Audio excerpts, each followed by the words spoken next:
Do predators deserve a second chance in society? Especially if that victim is a child? Most of you would say no automatically, right?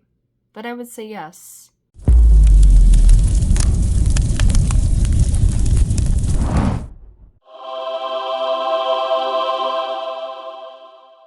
I would say yes. But this is coming from a victim, and this is coming from a victim to the perpetrator, and not groomed into saying this thing because my father has been deceased for quite some time. But I have wholeheartedly forgiven my father, and I would not want him to be ostracized in society because of what he had done to me. Now, if he had another victim, yes, I would recall my statement on this. But as his only known victim, I am saying that I would want him to have a second chance. My dad had a very terrible upbringing. I am certain his mom pimped him out as a child. I am certain that she did things to him also. I'm certain that a lot of things that happened to my father, and he was not able to get the help he needed because my grandmother stopped him. So I was a child bride essentially, but I'm here able to state yes, I would forgive my father. I have forgiven my father, and I would want my dad to have a second chance in society. Even as a child bride essentially, to horrific acts. My father raped me, my father hit me, my father choked me, my father confined me. My father went from anything from just pure verbal abuse to psychological abuse. And I'm still saying I want my dad to have a second chance in society if he was still alive. People automatically write off anyone who has a crime that involves a victim. Rightly so. But I often think we overlook the victims. If people wanted to start treating my dad a certain way because of what he did to me, well, one, if I had forgiven him prior to saying anything, I probably would have never said anything at all because I would have wanted him to have a better life.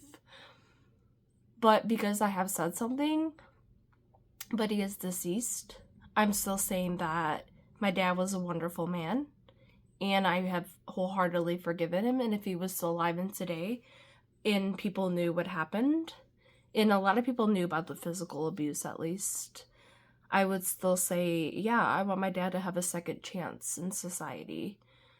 It's not easy to say, oh yes, I think a PDF should have a second chance in society, because all of you are probably gonna be in my comments like, oh, you're just a PDF apologetic.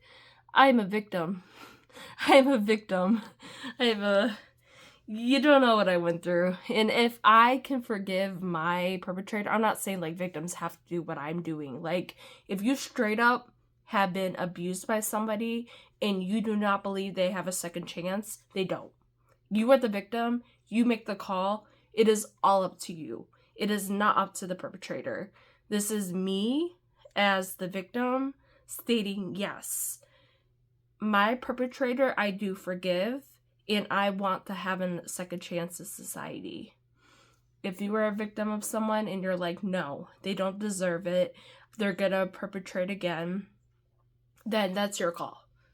You're the victim, you make the choice. It's what you state is what the outcome of your situation, because you were the one that was hurt, then that person's determination in society is based on what you said. I do not want my dad to be treated as an abuser. I do not want my dad to be treated as a social pariah because he had demons, and the demons unfortunately came to me, but maybe I just have that heart that I'm just like, damn, you really went through a lot though. And you were a child that also got hurt. It was never healed. And it takes a lot to forgive something like that, but it would also be harder to forgive my dad had he not been a good person otherwise, because my father was very much a Jekyll and Hyde kind of individual because of his alcoholism. When he drank, that's when the abuse came out.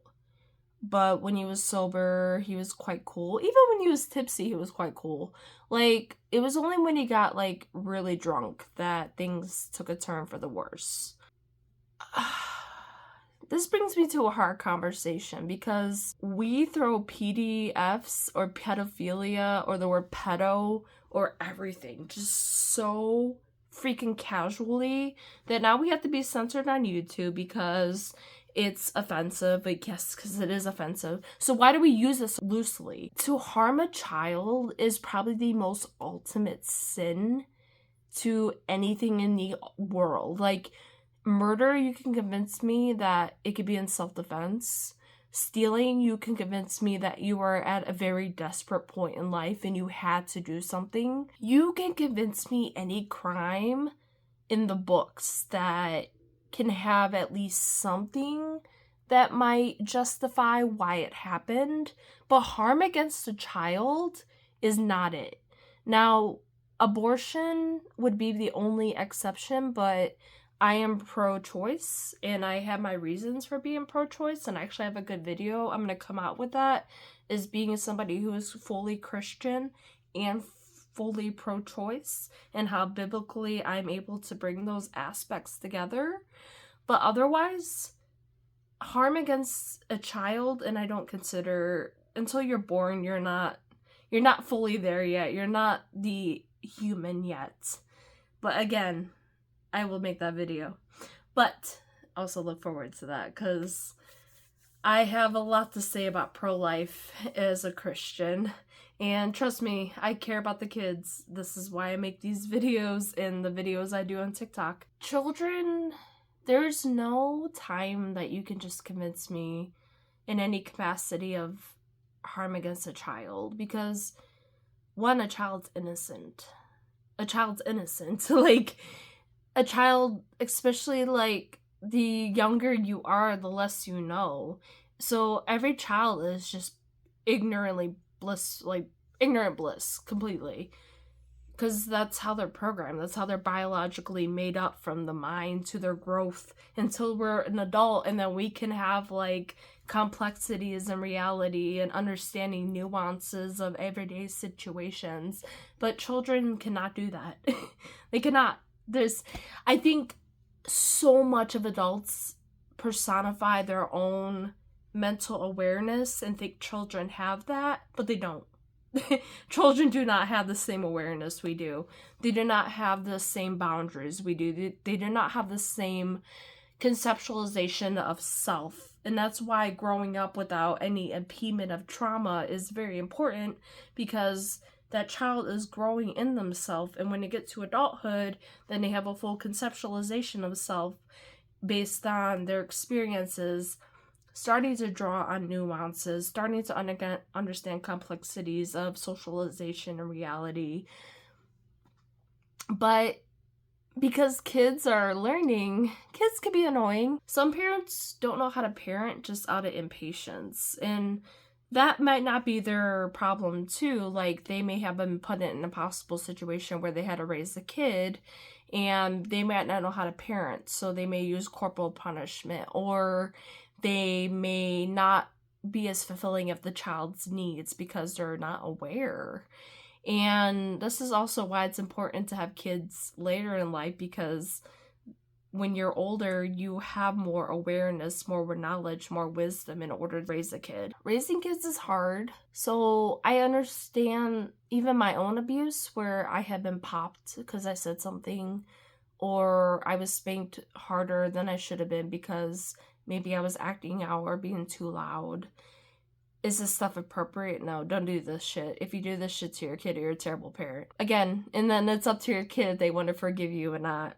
I have very bad situations where I simply asked the question and it ended in terrible consequences for me. This is where it's going to get nuanced. But I want to have this conversation because we're throwing around these comments of like, oh, you're a PDF. Oh, you're creepy. Oh, this is wrong. This is wrong.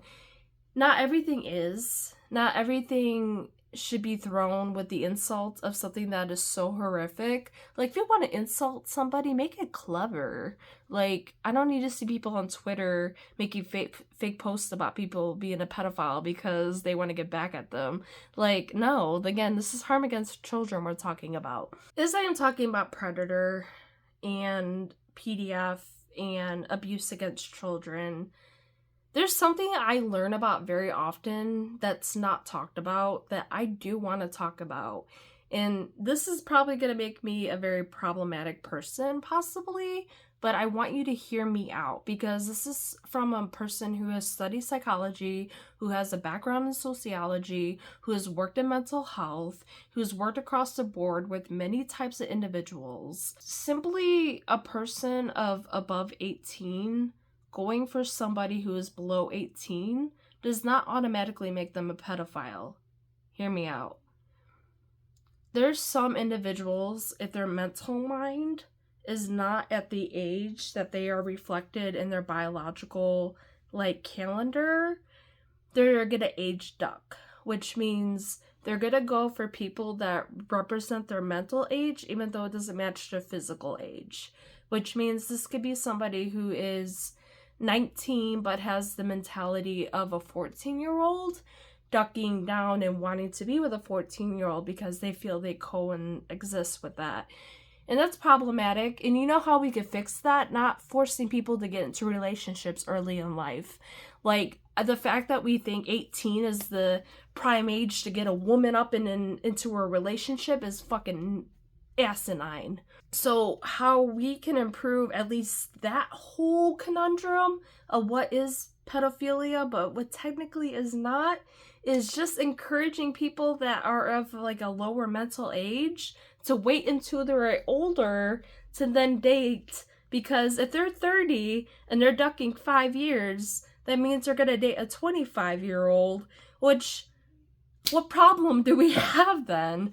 At that point, it's not an issue, especially because both are full-fledged adults by this point. I think about that because I want the word PDF to be used at the most critical times.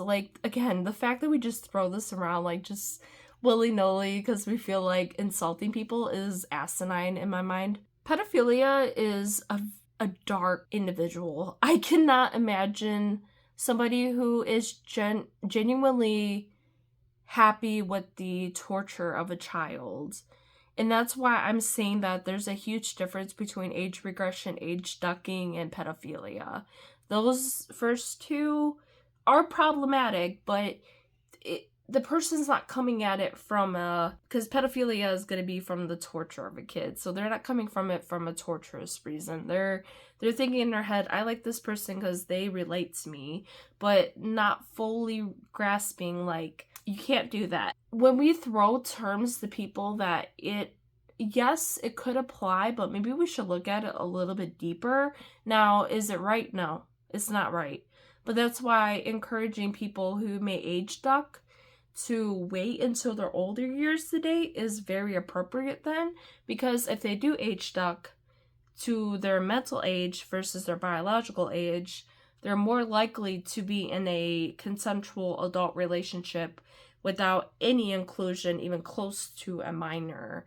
But that happens because as a person ages, but they're across the legal threshold, but then they're they're 19, but they have that mentality of a younger age, but they want to get into a relationship, they find out they don't relate to anyone their age, so then they go for somebody who is younger to relate. But again, can't do that because that 14-year-old or whatever the mentality of that 19-year-old is not fully formed to make that consent yet. Anyone who is not 18 is not able to make consent to anyone who is above 18. And I don't even think 18 is the strong number, but 18 is the number we have societally agreed on that people are now trying to budge. And I think 18 is still even low in my opinion. I think 20 would even be better to still school up and to give adults longer time before they have to adult. So in my opinion, 18 is still low. But 18 is the age. And so people are working on their lives to form who they are. And so now I want to talk about what actually is the predator. My dad was a predator because he was an adult, a full-fledged adult. I was a preteen, and I was taken into a spousal relationship with my father. And my dad's a PDF, but I do forgive him. As the victim, as the only known victim, and I do forgive my dad. But what my dad was PDF. And my grandmother was even worse since I caught her, if you call my other video, where I caught her watching CP. My dad is who I forgive, so Pearl, my grandmother, would actually be the one I want to talk more on. Pearl genuinely loved torturing people. If she can embarrass you, if she can make you feel belittled, if she could be condescending, if she could make you feel small, she would do all of that. And those are the predator. It's the mind of somebody who wants to belittle, desecrate, or dehumanize the other person. That is who I think a true predator is. Now, technically, anyone who offends a child is a predator. Anyone who offends another human is a predator. But could they have second chances? Again, yes. I think that's entirely up to the victim, though. If the victim says no, the victim says no. And if the victim one day says, yes, I think this person deserves a second chance, and they're the only victim, yes, that person gets a second chance. But again, it's up to the victim. And I take this video opportunity to state that not everyone is a predator, even though they are technically a predator, if you get what I'm saying. We have to be very careful how we use words. Throwing insults for things that relate to the torture of children is insane. In short, not everyone's a pedophile, if they even offend on children. Now, yes, it's meant to be taken very seriously. It's not to be taken any different than serious. This video is a little bit harder to tie up, but I just state this video because there's much nuances, especially in something that is so tumultuous, torturous, and belittling of such an innocent population. And we start by trying to figure out the issue, and knowing the nuances of the issue, dissecting the issue, fixing the issue at that time, that area, that place, is how we fix it. I want children to be safe. So if this is how we can do it, by understanding what is hurting them, then this is what we should do. For when it comes to victims, if you are contemplating forgiveness towards your perpetrator, I also do recommend it's not for them, it's for you. And it's a beautiful feeling to forgive somebody, especially if they've harmed you profoundly. But that's on your terms, and be strong, talk to anyone you need to, and pray. And God has us. Amen. Thank you.